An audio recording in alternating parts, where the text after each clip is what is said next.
और जिन्होंने इतने बड़े बड़े झंडे गाड़े हैं अपनी पार्टी में, प्रकाश साहब पहुंच चुके हैं। मैं जोर जोर से नारे लगाऊंगा।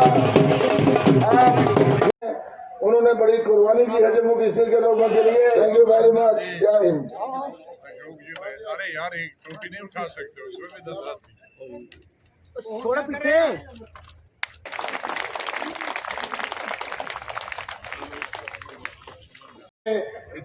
आजाद साहब को पगड़ी पहनाई और इनका जिस करने वाले महेंद्र जी, ये जम्मू का इलाका और नगरोटा का इलाका दो पार्टियों के लिए बहुत कमजोर रहा, कांग्रेस के लिए और नेशनल कॉन्फ्रेंस के लिए। बीच में जब राणा साहब नेशनल कॉन्फ्रेंस में थे, छोटे राणा साहब एमएलए, और वो प्रोविंस के प्रेसिडेंट बने, एमएलए बने, तो उन्होंने अपने रसूख से नगरोटा एरिया में सभी समुदायों को लेके एक नेशनल कॉन्फ्रेंस की बेस बनाई थी। लेकिन उनके जाने के बाद दूसरी पार्टी में नेशनल कॉन्फ्रेंस तो कांग्रेस सूखे ही रह गए। मैं बधाई देना चाहता हूं महेंद्र जी को, अशोक जी को, कि उन्होंने हमारी नई पार्टी अभी सिर्फ 1.5 साल की है,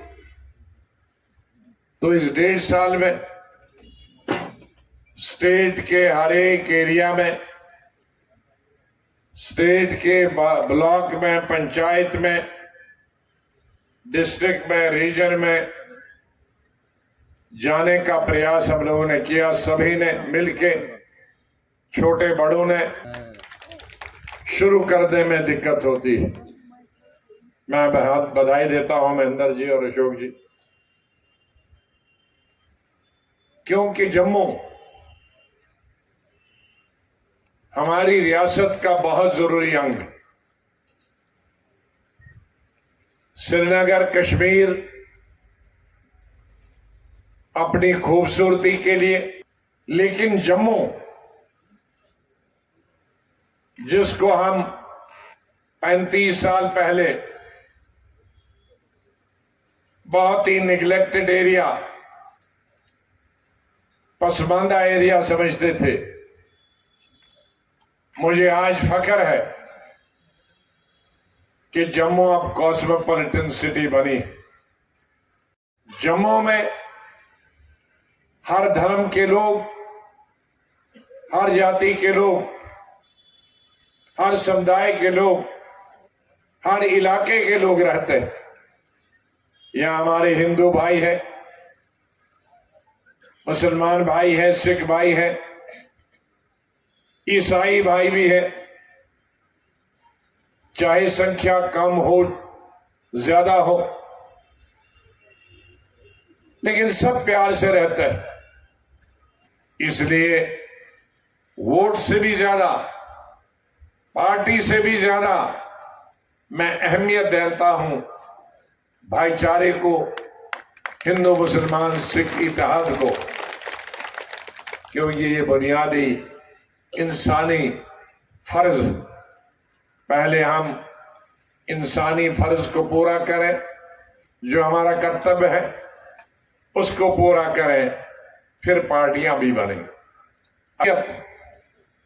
हर राजनीतिक नेता को, हर पार्टी के लीडर को यह हक है वोट मांगने का, वोट हासिल करने का, इलेक्शन लड़ने का, इलेक्शन लड़ाने का। हमें 10 साल के बाद यहां इस साल असेंबली के इलेक्शन होंगे।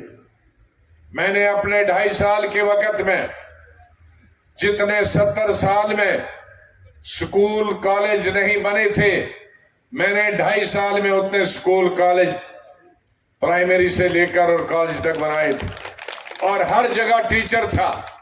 लेकिन आज क्या बात है, 17 साल बाद वो टीचर कहां चले गए? क्योंकि कोई पूछने वाला नहीं। गांव वाले वहां हैं, पढ़े लिखे लोग बाहर आ गए, वो वापस जाते नहीं, किसी को मालूम नहीं। बल्कि पढ़े लिखे लोग सब ट्रांसफर कराना चाहते हैं, कश्मीर वाले श्रीनगर में और जम्मू सूबा वाले जम्मू। इसी तरह से मैंने 2.5 साल में तकरीबन 150 के करीब अस्पताल बनाए थे, जिसमें प्राइमरी हेल्थ सेंटर से लेकर डिस्ट्रिक्ट हॉस्पिटल और हेल्थ मिनिस्टर बनकर मेडिकल कॉलेज भी 5 बने। लेकिन आज उनमें डॉक्टर नहीं, जबकि इन 15 सालों में डॉक्टरों की तादाद न सिर्फ मुल्क में बल्कि रियासत में 4 गुना बढ़ गई है। क्योंकि जो पॉलिसियां मैंने हेल्थ मिनिस्टर बन के लगाई, पूरे मुल्क में मैंने 4 गुना इस तरह का फैसला लिया कि 4 गुना डॉक्टर और स्पेशलिस्ट बन गए। लेकिन कहां गए हो? क्यों नहीं नजर आते हो? न अस्पतालों में है, न छोटे अस्पतालों में, न बड़े। तो ये कमियां हुई हैं।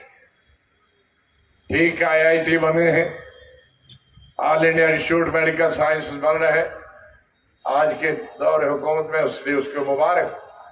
लेकिन जो छूट गए हैं, जो गरीब लोगों से जिनका ताल्लुक, उस तरफ किसी को ध्यान नहीं है और उस तरफ हुकूमत का ध्यान भी देते हैं। लेकिन मैं आज ये कह सकता हूं कि हर इलाके से पढ़े लिखे लोगों की तादाद, उनकी संख्या कम नहीं है, हजारों की तादाद में है।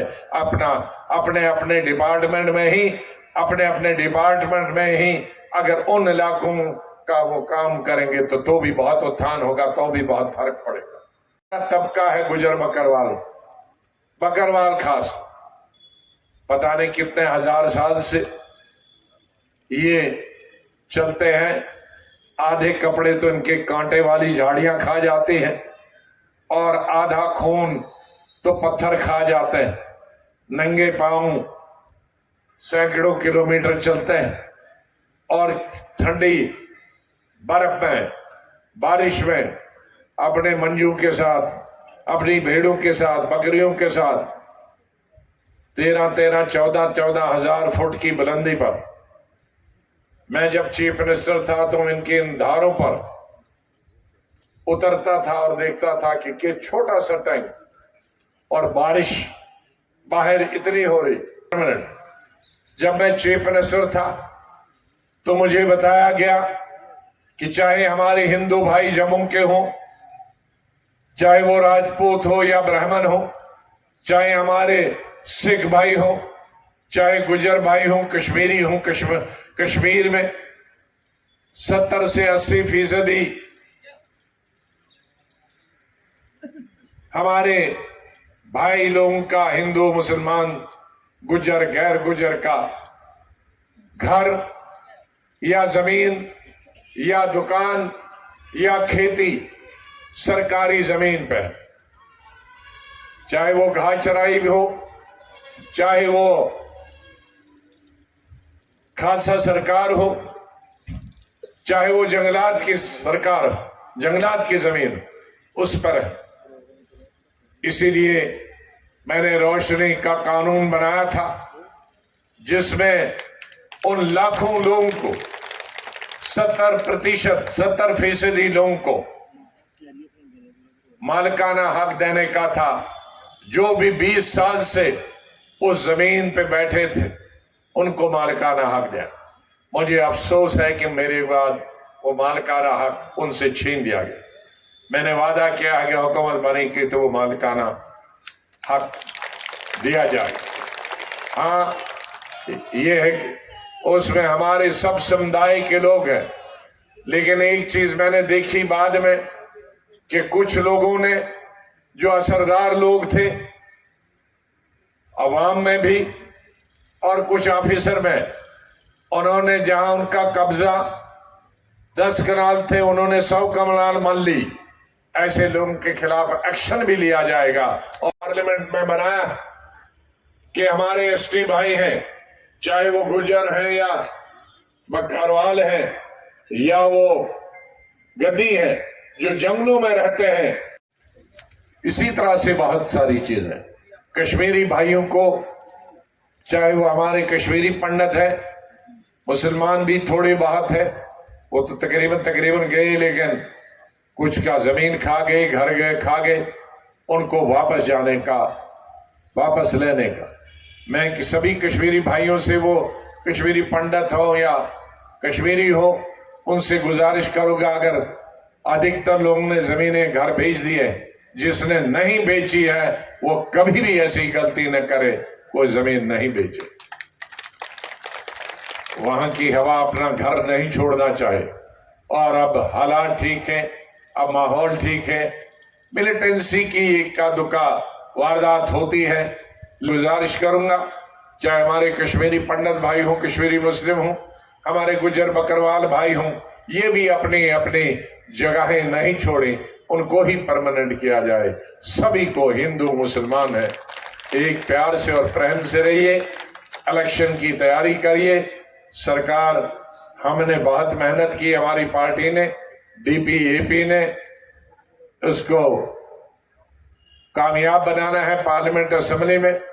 बिजली का सबसे बड़ा मसला है, मेरे सामने हिंदू मुसलमान सिख ईसाई नहीं है, मेरे सामने दो ही तबके हैं, गरीब और अमीर। और वो हिंदू गरीब है, वो सिख गरीब है, ईसाई गरीब है, मुसलमान गरीब, वो शहर का गरीब है, वो गांव का गरीब, वो जम्मू का गरीब है, कश्मीर का गरीब, कहीं का गरीब है, उसकी हमने मदद करनी है। मेरी पार्टी का यही उसूल रहा है और मेरी 45 साल जहां भी मैं मिनिस्टर रहा हूं, ना कोई पार्टी में देखता हूं मदद करने के लिए। किसी भी पार्टी का हो, गरीब है उसकी मदद करना, किसी धर्म का हो उसकी मदद करना, लेकिन हुकूमत बनाने के लिए सिर्फ हम। बहुत बहुत धन्यवाद। लेकिन आज नहीं होगा तो 4 महीने में तो होना ही है, क्योंकि सुप्रीम कोर्ट ने 6 जून की सितंबर की लाइन रेखा खींच दी है, तो उससे पहले 3 महीने शुरू होना चाहिए, क्योंकि हमारा 7-8 फेजेस में होता है, उसको 3 महीने लगते हैं। तो उसका मतलब है आज नहीं होगा तो जून जुलाई में तो होगा ही होगा। लेकिन बिगल बच गया, अभी पार्लियामेंट हो, असेंबली हो, फिर BDC हो, फिर ये कारपोरेशन हो, तो ये साल तो मुझे लगता है इलेक्शन का ही।